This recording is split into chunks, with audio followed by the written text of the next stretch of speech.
When working with a financial advisor, do you give consideration not only to that person's aptitude, but to their attitude? And specifically, do you think about how they might have honesty and integrity or not, and how well they deal with uncertainty? We'll talk about that. This is Make Better Wealth Decisions, a podcast about financial blind spots, decision-making, and how the reality of higher rates, global tensions, and tariff instability impact your investments. I'm your host, John DeGuy, a portfolio manager with Design Securities in Toronto. This past week, we had a conversation with Doug Dvorak. Doug is a high-end consultant who helps coach advisors and other people to be top performers in the business of sales.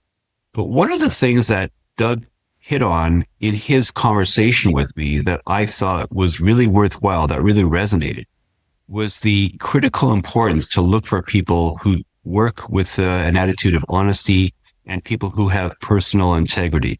This is something that's been important to me throughout my career. I've talked about it. I've written about it. Putting honesty and transparency first, putting integrity and transparency first is the subtitle of my first book, The Professional Financial Advisor, as I began to admonish my fellow advisors for not being as professional as they could be. So that's something that I believe most people should be thinking about if they work with someone else in making better wealth decisions. But here's the thing that I was struck by, and I hadn't realized this. Apparently the phrase VUCA has been around for a long time. But when I spoke with Doug recently, he said that a lot of what we need to think about in 2025 is VUCA, which is an acronym that stands for volatility, uncertainty, complexity, and ambiguity. And I thought that simple and single little one-word phrase, four-letter acronym, is really useful for helping people to think through the world that we live in the second half of 2025, and perhaps more importantly, how it has changed and how you can make better wealth decisions by thinking about volatility, uncertainty, complexity, and ambiguity as you make your decisions. So yes, things are complex. There are multiple factors going on at the same time that might have competing imperatives. As an example, there are a lot of people that think that we might be in for a bout of stagflation. Well, stagflation is a problem because if the economy stagnates, you want to lower interest rates to stimulate the economy. But of course, if there's inflation in the economy, you want to raise interest rates in order to keep inflation tamped down. So you can see how policymakers will have some challenges. They have to deal with VUCA as well. But investors and people giving advice to retail investors have to think about not only what they think will happen, but also how to protect against what could go wrong.